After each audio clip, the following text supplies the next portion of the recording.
For being here today as we mark the first year of the Cut the Tape initiative.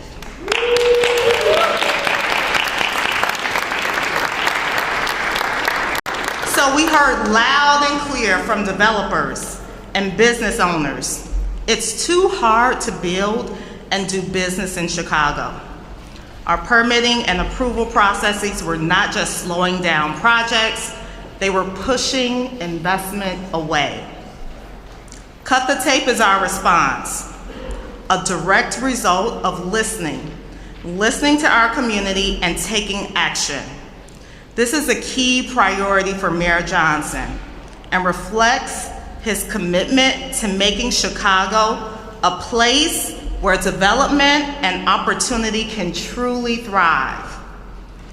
This initiative is about more than reforming bureaucracy. It's about creating a city where entrepreneurs can launch and grow their business, developers can build both market rate and affordable housing that meets our city's urgent needs, and residents can find good jobs and stable communities in every single one of our 77 neighborhoods. I am deeply grateful to all of you who have helped drive this effort forward over the past year. Because of your work, we're starting to see real progress. New affordable and market rate housing is being developed and preserved. Economic activity is rising across our downtown and our 77 neighborhoods. And we're seeing shovels in the ground, as Commissioner Boatwright says, and ribbon cuttings that mark a growing and prosperous Chicago. This initiative and the tireless work of our city departments is beginning to reshape Chicago's story, sending a clear signal to investors, developers, and businesses. This is a city where you can build, where you can grow, where you can hire, and most importantly, where you can succeed. To our task force members, thank you. Thank you for your insight. Thank you for your commitment. To our philanthropic partners, the Pritzker Traubert Foundation, JP Morgan Chase, the Chicago Community Trust, and to our incredible collaborators at the Civic Consulting Alliance and Metropolitan Planning Council, you came into this work very early, and your sustained support has been essential to getting us here. We could not have done this without you. And to our elected officials, our city department heads, and all of the city dedicated staff, thank you. Thank you for leaning into this work with commitment and with purpose. You've shown the very best of public service by showing up, stepping up, and striving to do better every day in support of this initiative. I look forward to building on this momentum together and to working with all of you as we continue to cut the tape and pave the way for a better, stronger, and safer Chicago. And now, I'd like to introduce John Robertson, our Chief Operating Officer.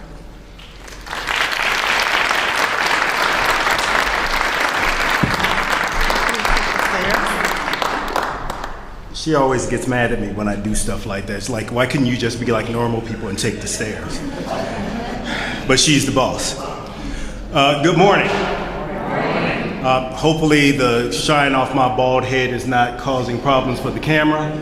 But I want to thank you, Kenya, for that great introduction. It is an honor to stand before you today as the Chief Operating Officer of this great city. We're gathered here because we care deeply about Chicago's future. And we recognize that effective, responsive governance is the foundation of a thriving and inclusive city. Chicago is at a pivotal moment. Over the last year, we've taken bold steps to change the way we approach development in our city. One of the biggest challenges we've confronted head-on is bureaucratic red tape. Layers of process that, while often well-intended, have slowed down our ability to deliver housing, support small businesses, and grow neighborhoods equitably. Our development processes were designed to promote public health, uphold high-quality design, and ensure the best use of land. But when those processes become overly complex or rigid, they stand in the way of innovation. They stand in the way of progress, and they stand in the way of community impact. This past year, we undertook a comprehensive review of all of those systems, and we've made real changes. We've streamlined permitting for affordable housing, removed outdated barriers to commercial development, and improved coordination across departments to move projects forward more quickly and more transparently. And I want to say that again, because at the heart of this, what Mayor Brandon Johnson told us is to get bureaucracy out the way, to get the departments to stand together and to work in collaboration towards one goal. And that's what we've done. Now, this work hasn't been easy, and we know there's more to do, but we are making progress. What's made that progress possible is a willingness to challenge the status quo, to break down silos, and to listen, not just to each other, but to the communities that we serve. I find it interesting that at one press conference, we used the PsiQuantum project as a test project for this Cut to Tape initiative. And Mayor, you may remember this. There was someone from the media who said, people are complaining that you're moving too fast to get PsiQuantum moving forward. I want you to understand that. A Cut the Tape initiative that is designed to improve efficiency, we are told that we are moving too fast to enable a $1 billion project on the southeast side of Chicago. I think what Mayor Johnson would say is we're not moving fast enough to build equity and to make sure that our communities are being built and being given the advantage that projects like that can have. So as we move forward, I remain confident that we continue building a city government that is more agile, more effective, and more accountable. And that's why I have the great honor and pleasure, because I am the mayor's hype man. I have the great honor and pleasure to introduce the leader who has challenged all of us to think bigger, to work harder, and to build a city that works for everyone. Ladies and gentlemen, please put your hands together for our mayor, Mayor Brandon Johnson.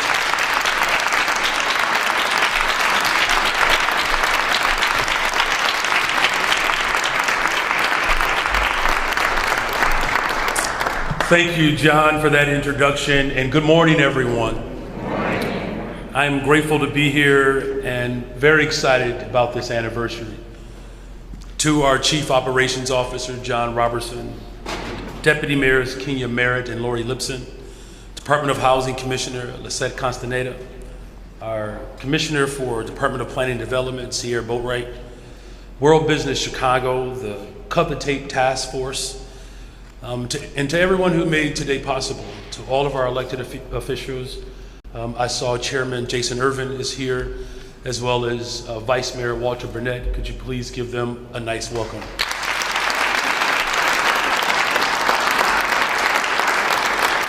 And now I see Alderman Conway is here, but apparently he wants his own applause. Well, hold on a second. Byron Sigcho Lopez is here. So we're doing them in pairs. It's like Jesus sent the disciples out in pairs. So these next two disciples, alders, Sigcho Lopez and Conway, could you give them a round of applause?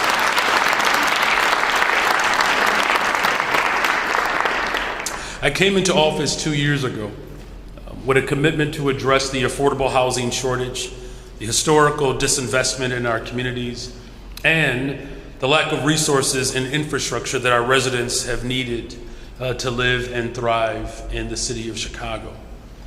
The Cut the Tape initiative began as a recommendation from our transition report. And members of our business community, housing and economic vitality working groups agreed that it has to be the top priority in order to address all of the challenges that unfortunately have been pervasive for decades, to have the confidence of the people of Chicago to address decades-old past failed systems. It is tremendously humbling. But the approval process was too slow. And instead of attracting investments, we were driving development dollars away from the city. My administration is committed to creating an environment where it's easy to do business and development It allows for growth, and we put forth some very specific goals. We want to foster the development and preservation of affordable and market rate housing. We wanted to bring more economic activity through our commercial corridors, but also to ensure that not just the downtown neighborhood is thriving, but all of our 77 unique neighborhoods. And to get more cranes in the sky, shovels in the ground, and ribbon cuttings that celebrate a thriving and prosperous Chicago. And this is why the 2023 executive order to streamline the city's development process was so critical in reaching these goals. This order brought together 14 city departments to evaluate existing development processes and find the purpose around solutions that will remove the bottlenecks and accelerate review and approval timelines. And we worked with a broad range of stakeholders to evaluate policies and identify priorities for improvement.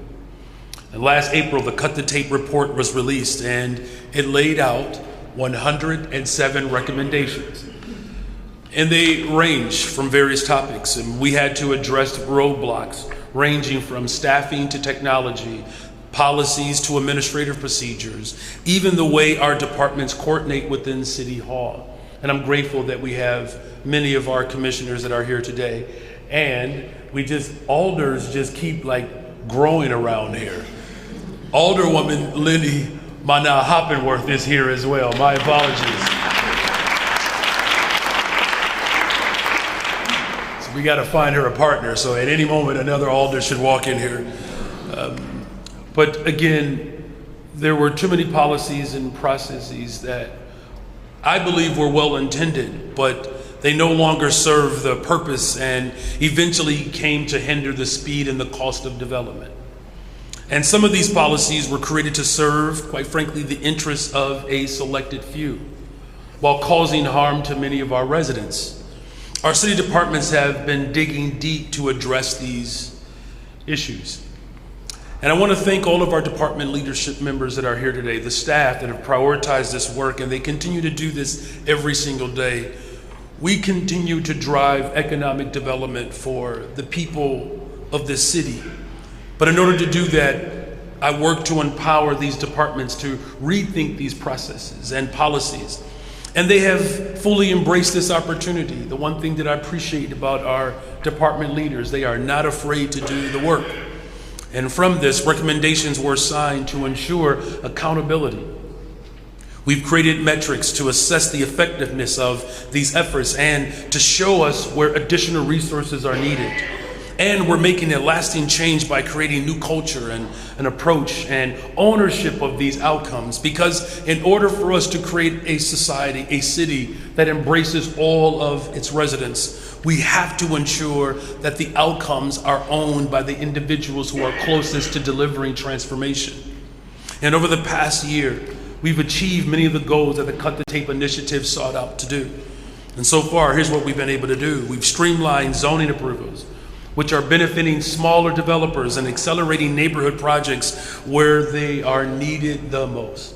We've reduced duplicate steps in environmental and design reviews, empower the housing commissioner to approve project refinancing and transfer volume cap funding that will enable our partners to create more affordable units in Chicago and to do it faster. And we created additional guidance for grant applications, development design, and zoning. And today we celebrate 1 year of Cut the Tape. And I'm renewing my commitment to this work and asking all of our city departments to reinvigorate these efforts. While we have achieved many of our goals, we know that the hardest work still lies ahead. We are not crossing a finish line today. We are recognizing a milestone. We are also working with department leaders to keep the momentum going. The city of Chicago continues to remain open for business, just no longer for sale. And our Department of Business Affairs and Consumer Protection is supporting Chicago's thriving small business ecosystem by streamlining the business licensing, fostering business education and compliance, and encouraging repopulation and economic growth. As you've already seen and witnessed, the population of the city of Chicago is growing. Our downtown is recovering. Beyonce was here for 3 days, and I just needed her to stay 2 more days so she can help solve my budget crisis. But there are more visitors that are coming. Hotel occupancy is filling up. We have more people riding our trains and our buses. 300 million riders last year, $20 billion of economic vibrancy through our tourism. The city of Chicago is truly a remarkable testament to what's possible when we all come together, whether it's Lincoln Yards or the Southeast Side, Psi Quantum, or small businesses and economic vibrancy within our missing middle operation. These are all initiatives that are being propagated through the Cut the Tape initiative.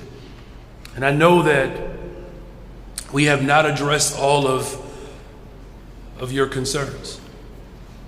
But just know that I am committed to this partnership, ensuring that we stay on the right path to continue to make progress. And for those from all of our communities and for those who are serving on the Cut the Tape Task Force, this development is squarely in the hands of each and every one of us. That as busy professionals, you have freely given your time and you've lent your expertise in all of these efforts. In closing, we cannot do this without you. We would not have gotten here without your help, utilizing you as continued resources. I also want to thank the philanthropic community and all of our strategic partners.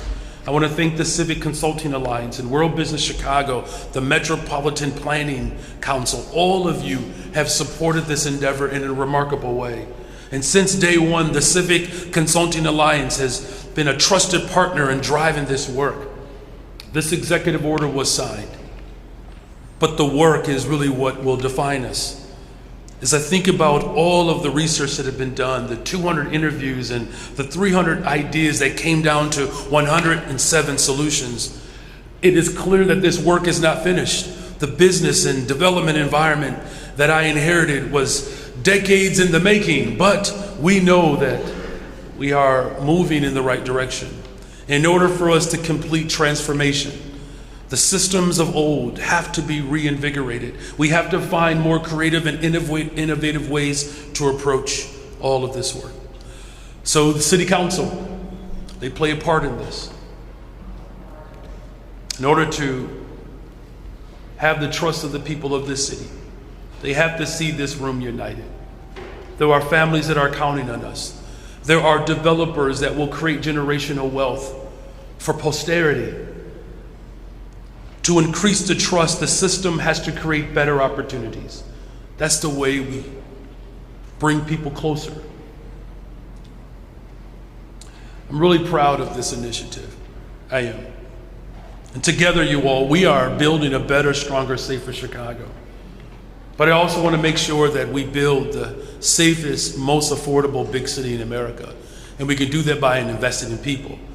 And we can certainly do that by ensuring that the tape is not in the way of progress. God bless you all, and go Cubs. Nice job this weekend.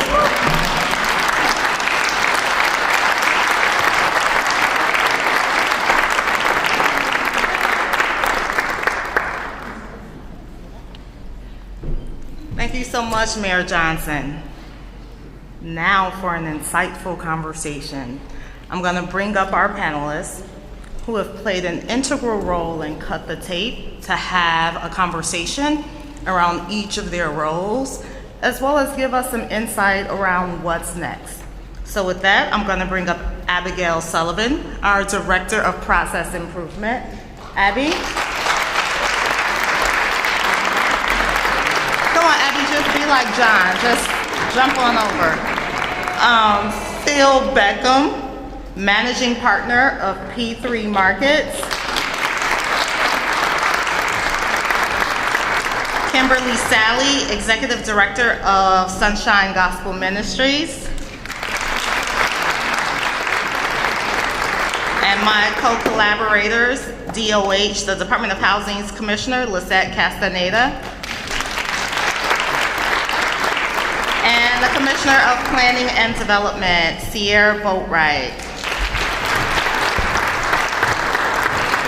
Thank you all so much. Abby?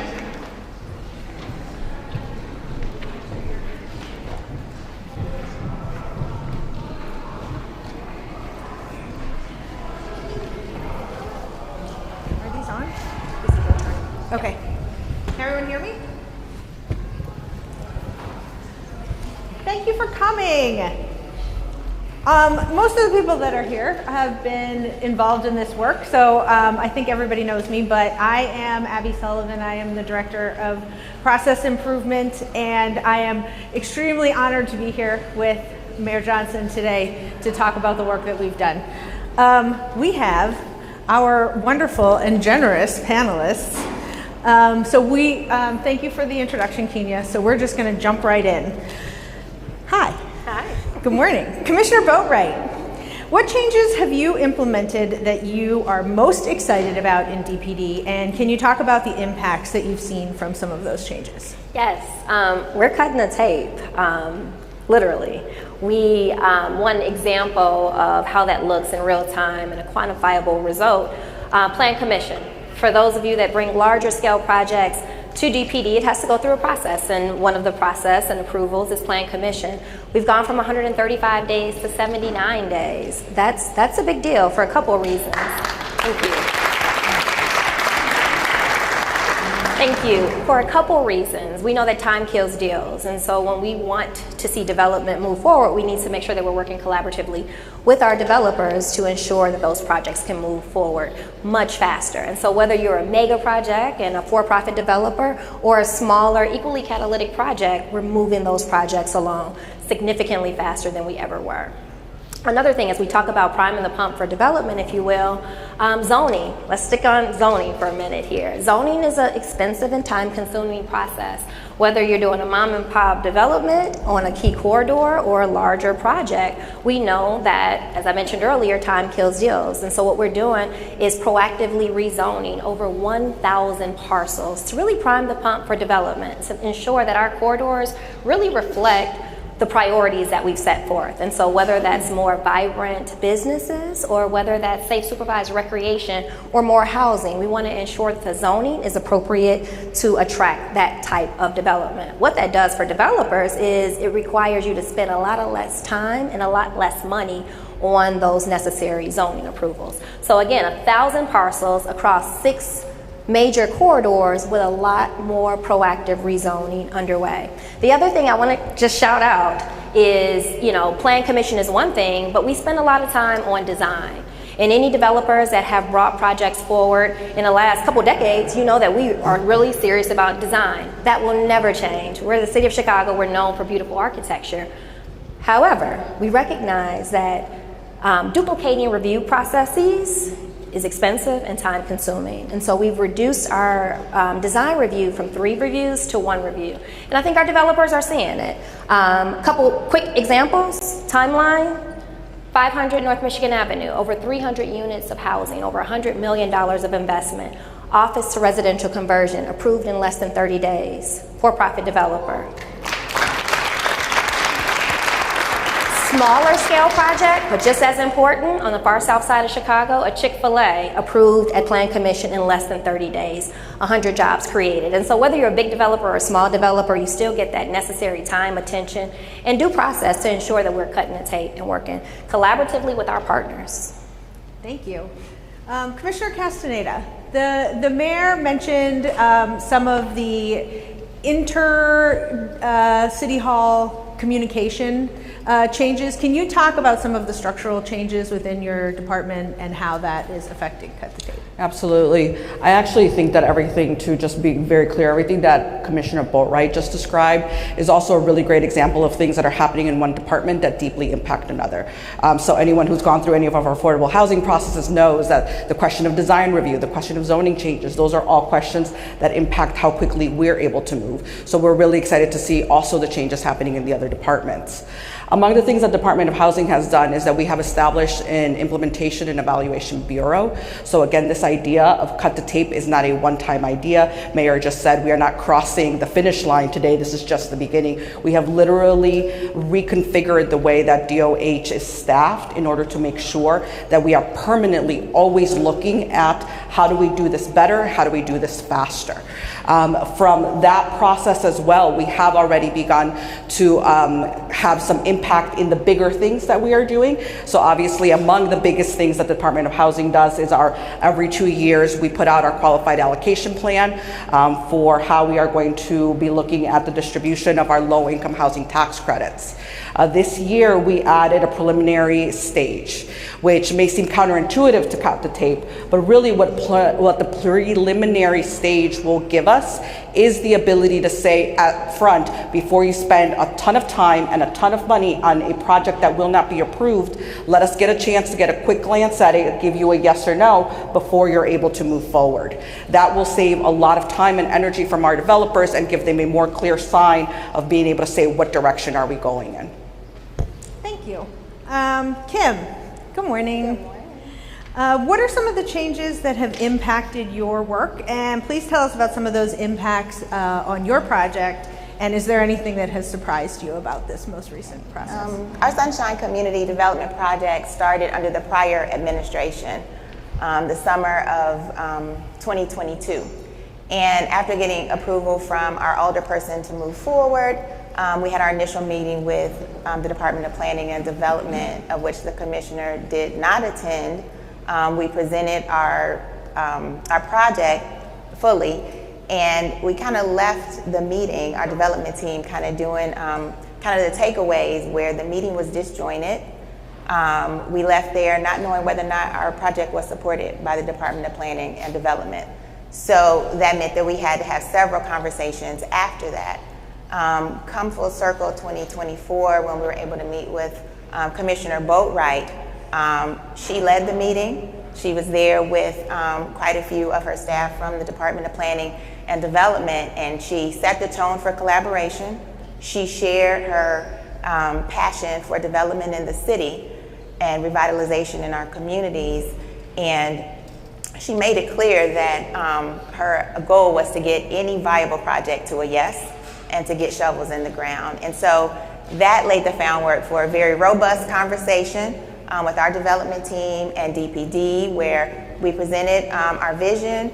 We had hard conversation around real things like zoning, land acquisition, that capital stack, got a little intense. And so, but we left there knowing the things that we needed to do, the T's we needed to cross, the I's that we needed to dot. And so development is a hard enough lift on its own, but to know that the City of Chicago Department of Planning and Development supported our vision meant so much as we left there to go out and to do the work. So when it came to doing the work as it relates to our plan development from application to City Council approval was about 90 days, which from what I understand is about half the time that it took under the prior administration, along with our land acquisition, which actually was a shorter period than expected, about half the time as well. So very appreciative, though, most importantly, of the coordination meetings. And so from what I understand, that came from the Cut the Red Tape. So we were able to have monthly meetings with a designated staff person from the Department of Planning and Development. And so we knew we had a go-to person. We knew that we had somebody we could talk to get an agenda set, and that that person would have key people in our meeting to answer our questions and to troubleshoot things. Those meetings were also inclusive of our alderperson, which streamlined communication greatly because everybody was in the same room at the same time, hearing the same thing, and we had our takeaways of what we all needed to do to bring things together so that things like zoning and land acquisition and PD could run smoothly. Thank you. And just to be fair, I would note that it wasn't just the prior administration, it was like all the prior administrations. Oh, okay. So, Phil, same question for you. Can you tell us about some of the impacts that you have experienced with your project? Sure. So Phil Beckham, one of our projects, B3 Markets, is 43 Green in Brownsville. It's a two-phase project. So coming into this, I wasn't a developer, so I had no preconceived notions of what would go on in the processes. So our first building, this was 3 years ago, took about 2.5 years to get from initial start of the conversation to actually finishing the building. Didn't understand a lot of the back and forth, and finally understood the communication gaps. And what the mayor said and everyone else is the tape it was a lot of tape. And the difference in the second phase was we had a meeting with 21 people from the city, which every department was on the call, and the communication was completely different. And it took us 9 months to actually get in the ground instead of the 2 years. So communication is extremely important for everyone to know what's going on. And I think Cut the Tape has gotten further. And I know this is not the finish line, and I know there's some things that we can continue to move on, which developers in here know the 3 letters EDS. EDS, great concept, and a lot. I've paid, EDS is you go background and get things paid. I've probably paid every parking ticket for every Phil Beckham in the state. Cars I never owned, license plates I never heard of, but that EDS will stop you from closing. It'll stop you from doing everything. And I think the process which this is going is first of all getting away from the paper, literally paper that you have to sign and turn in. We started out with 1 sheet, and you can end up with a book of 300 of the same process. And then another one that our developers know about is our debt check. When we're purchasing city-owned property, we have to make sure the city does not have a water bill on their own property, which is, I didn't understand it, but it is part of the process that we're still in the process of moving forward, which can take time. And as a for-profit developer, every day that we don't get to closing costs us more and more money, because the attorneys, the architects, every advisor, every consultant, they don't stop with their hourly billing. And it is a process that is recognized and is continued to be worked on. So there's nothing better than to see the attention put on this and the process. And as I said a year ago, this is the new good book for the city of Chicago, and it continues to grow with progress. So thank you. Thank you. EDS and debt checks are high priority projects as we are moving forward into year 2. We are working hard on that. And again, thanking the task force. These are very busy professionals who have spent many hours on Zoom calls talking in excessive detail about things like the EDS, line by line. It's been, I mean, like we couldn't pay for this help, so again, we thank you all for that. Commissioner Castaneda, what are you tired of hearing about when people talk about Cut the Tape? Are there any misconceptions, anything that you would like to clear up here today in this forum so we never have to talk about it again? So much. No, actually, I think it's interesting, right? I think it's maybe less so like what we're tired of hearing and so much of just some of the things that we just, repeat ourselves a lot, because I think it's really important. I think there's a couple of things, right? I think this problem that we're facing, that we're trying to, where all the places where we're trying to cut the tape, these are issues that are generations in the making. So we can't just snap our fingers and undo everything. And so that's one thing. I think the other thing, right, is that sometimes this conversation brings up a lot of questions of like, well, is it policy or is it law? And I think part of what I reiterate often, right, is that even our policies are really important. Even our policies, when we lay out like the basics, the thing I've been going around saying a lot recently has been that for the units that, we're helping to build, the affordable housing we're helping to build, we want it to be good, not just good enough. There are some bottom lines that we have around ensuring that emerging developers, emerging GCs are able to participate in our projects. Those things are also really important to us. So all of this is a balance of how do we work all of these things together. How do we get rid of the things that we know are slowing it down? I think Phil said that for-profit developers face time equals money constraints, but this is true for all developers. I, having come from a nonprofit developer myself, I know that all developers face a lot of concerns when their projects are delayed. And so these are all things that we want to work on while still maintaining a minimum standard for the people of Chicago, while still maintaining the basics around dignity and around a really good home for everyone. So those are like my top two things. Excellent, thank you. Phil, you are our task force member representing this entire group here on the panel. Anything from the task force perspective that you would like to say? You mentioned EDS and debt check. Anything that you are looking forward to in the coming year that you would like to highlight right now? I just look forward to the coordination and the communication amongst all departments and everybody that's involved, not just the department heads, but the people that do a lot of the day-to-day work where we're on the phones with, because communication, when that lacks, there's a lot of other things that fall through. And that then, again, everybody has the same intent and the same goal, but the work we're doing in the cut the tape, we divvy up in groups and we all come together on, okay, these certain topics are the best, and I thank everyone that's been involved with our task force and coming together to push it forward. Sometimes we don't think it's fast enough, but again, we're working through a process. And I know all of these ordinances and rules started out in the city with one page, and then as people found different ways to circumvent issues, that grew to 1,000 pages because there's more time spent on how to get around it than actually follow it. So I completely understand why it's there, but getting back the communication amongst the departments is utmost important. So I'm really happy with the progress and really happy for the initiative. Thank you. Kim, what are you looking forward to as we continue this work?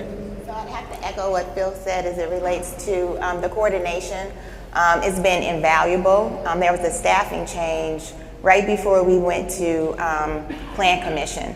And so staffing changes happen, but because of the internal collaborative efforts of DPD, the staff person that we were assigned to still represented and presented with us well, and we got approved that day. So it was great. For us, we were a little stressed out, but the staffing change was seamless in moving our project forward. So I think the internal coordination is really awesome. I would also say the processes, we needed to extend a right-of-way adjustment, and that process was streamlined. We didn't have to repeat all of the efforts and go back through the cycle of going to CDOT and committee and et cetera. And so streamlining processes save money. As developers, when we have to duplicate efforts, there's more in attorney fees. Sometimes, depending on what it is, it could be more for others that we staff on our development teams. The last thing I would say, we're also working with some affordable housing development with reclaiming, and we aren't there yet. We haven't started with our city lots. We'll be starting this summer, but our counterparts who are part of the coalition, we've been having conversations with Commissioner Castaneda about permitting. So please, please, please keep working on the permitting process, because it has been a real source of frustration. And while, patience and grace is needed all around, but I think one of the things that echoes is that it kind of stunts progress as well as it costs, more time. Thank you.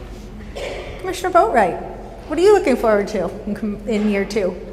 And beyond, and forever. Forever. Cranes in the sky, shovels in the ground, and a lot more ribbons cut. The process improvement just cut the tape in general. It should be a breath of fresh air for everyone, whether you're a developer, an investor, a resident that wants to see a vacant lot developed, because it really allows development to move much faster. Just one thing I just want to say, I have to say it, development is hard, and it's hard everywhere. This is not a Chicago challenge, right? I say this all the time, interest rates are high, capital is constrained nationally, right? Coming out of the pandemic, we are seeing some really interesting challenges, but cut the tape, it doesn't stop here with these two departments that you see on the stage. So much of our success is attributed to just the collaboration that we have. Not a project is advanced without coordination with CDOT, with DOB, with DOH, with procurement. I mean, 2FM, our partners here that are all committed to cut the tape, and that's allowing us to move much faster. One thing I'm really excited about, if I can only pick one, vacant land. The city has over 10,000 vacant parcels. That's a lot of land. That's a lot of parcels that's not on the property tax roll. That's a lot of parcels that want economic investment across all of our community areas. But the majority of those lots are on the south and west sides. And as we know, the south and west sides of Chicago historically has experienced decades and decades of disinvestment. And so I'm really excited about getting these parcels back in productive use. As I mentioned, 10,000 parcels. In the last year or so, we've listed over 1,200 parcels. We've sold over 500 parcels. That's 500 projects. Whether it's open space or whether it's vertical development, that's 500 new projects that you all will see in your neighborhoods. That's a big deal for us. How are we doing that? With a lot of coordination. Our evaluation timelines, and just for those in the room that are less familiar with the process, anytime we sell a lot, we need to know the value of that lot, right? We've gone from months to weeks in terms of valuation. That allows us to move faster. That allows us to sell those parcels much faster. At one point, 75% of our lots were used for open space, 25% was vertical development. We've since switched. Vertical development is so important. Open space will remain a priority, but we've gone to 75% vertical development, 25% for open space. Our environmental timelines, partnering with our friends at 2FM, we've gone from months to weeks in terms of right of entry for non-invasive testing. That allows developers to go on the site and do their surveys and walk the site before they close at a much faster pace. And so that's an example of how we're really leveraging coordination. The other change that I'm really excited about is through the Housing and Economic Development Bond, which was passed under our mayor, we've got resources that we've never had before. Those resources, we're now able to support developers who have really good concepts for some of our lots, some of the privately owned parcels that they have, but aren't quite ready for funding. We're able to provide pre-development grants up to $150,000 per project that allows those developers to advance these projects, to go get an architect, to go get a feasibility study, to go do their due diligence so they can come back and request funding and actually get funded the second time around. So that's an example of some structural changes that I'm excited to see that will allow us to have a lot more development. Also, Missing Middle. Missing Middle is such a big deal, you all. I'm so excited about Missing Middle. That's our repopulation wealth building initiative. Those 10,000 lots that I mentioned them for a reason, because we're leveraging those lots for our repopulation strategy, which is Missing Middle. That allows us to put those lots back in productive use and not just focus on single family homes, but to really get density that our neighborhoods desperately need. Retail follows rooftops. And so until we can have the rooftops in our communities, the retail will continue to struggle. And so for us, it's a both and. Let's support our commercial corridors, proactively rezone, and make sure that we've got the rooftops and wealth generation opportunities in our vacant lots through our Missing Middle strategy. Thank you. Commissioner Castaneda, you want to wrap us up here? Anything that you would like to highlight as we go into year two? Yes, we cannot be gathered without me talking about the Architectural and Technical Standards Manual. This has been a source of much debate, much consternation, much frustration, admittedly on all ends. And I'm really looking forward to us being able to put out the updated version next month. I think that one of the things that's been most interesting for me is, I've been a housing practitioner for 20 years, and the main way in which I came into housing was through advocacy. So participating in working groups and listening sessions and giving feedback is not new to me. But that also means that I am deeply aware of how frustrating it can be to participate in something that doesn't lead anywhere. So I think that the ATSM for me will be like that really big moment where we will demonstrate how much we have been paying attention, how much we have been listening, and how much we actually deeply care about the feedback, because we all want the same thing at the end, which is to get affordable housing done faster. So that will be next month, and I'm super, super excited to put that out there, to continue to get feedback. It will come with its own 30-day public comment period, and I know that you all know where to find me.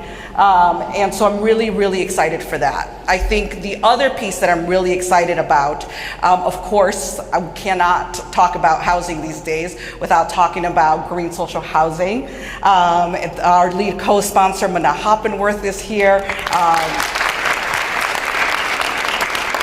Cannot have done this without her, without obviously the great support of the mayor. And we're really excited for finding new ways to build affordable housing and new ways that then will feed into each other. I'm hoping that a lot of the things that we learn and that we're able to do through green social housing, we can then also sort of cross-pollinate into the work that we do in our traditional affordable housing development, because that still continues to be really important to us.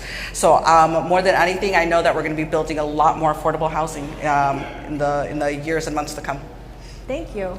Commissioner Boatwright asked for another couple seconds. So. Okay, one more thing. I have to, I'm sorry. I'm so pumped up about our pipeline, you all. Plan Commission pipeline.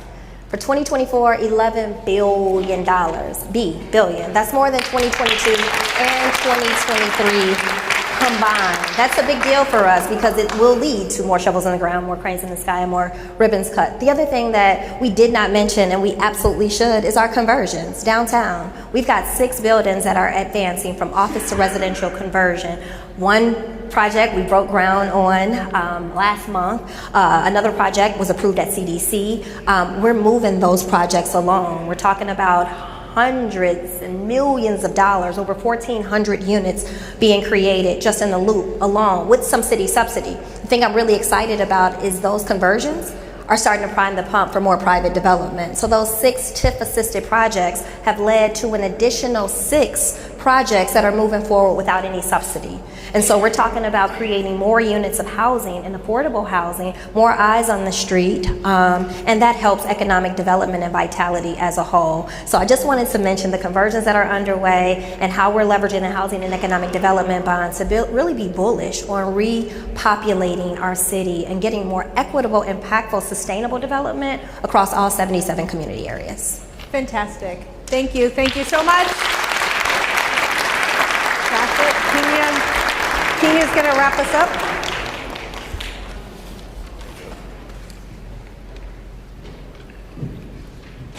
Wow. Lots of work that has happened over the past year. Let's give it up again for our amazing panel. So what you all heard and a theme from all of the conversations today is that while we've made great strides, the work isn't finished. We're just getting started. We're on the right path, and most importantly, with your partnership from our city staff, our elected officials, our community leaders who keep us honest, our developers, our businesses, and philanthropic partners, we will keep moving forward. Together, we're cutting the tape, clearing the way, and creating the kind of Chicago our residents deserve. Vibrant, inclusive, and full of opportunity. Thank you all so much for waking up so early to be here this morning, for your commitment, your collaboration, and your belief in us, and your belief in what we all can do together. And I could not have done this work without my other co-collaborator, Deputy Mayor Lori Lipson.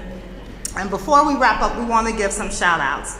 I want to thank Abby, who stepped into this created role that the mayor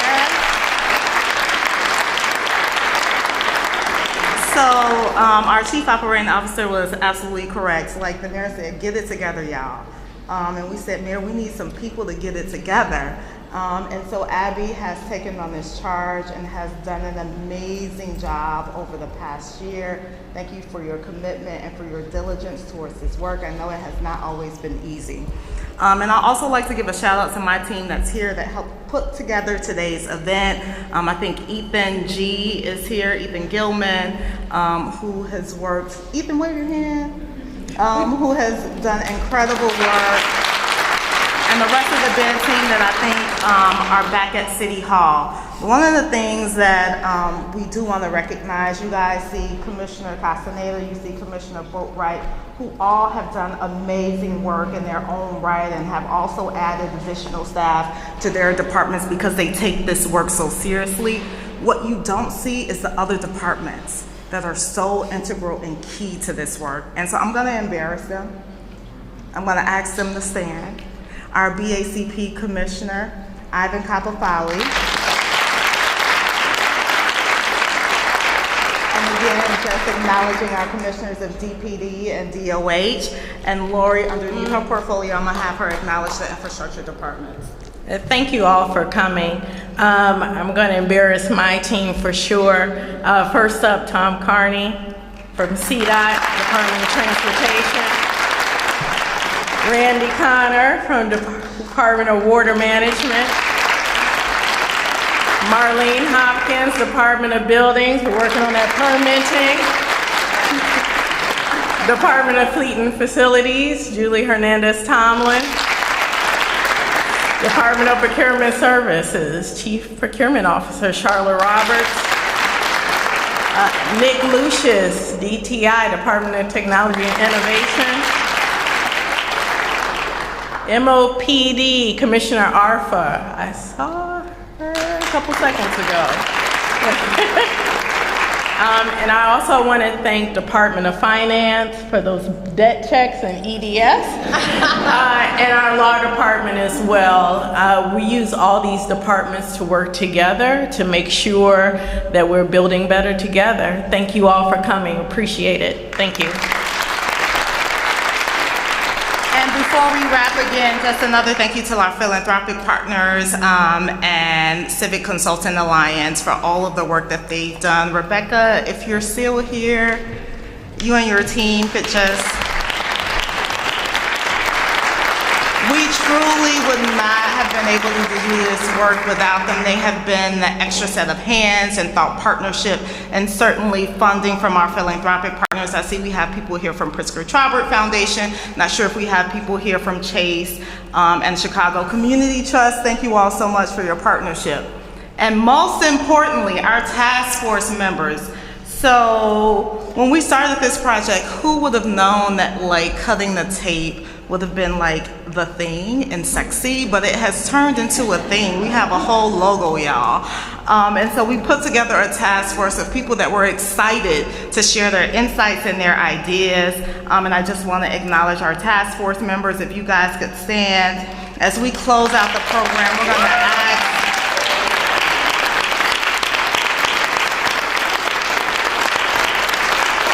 so much.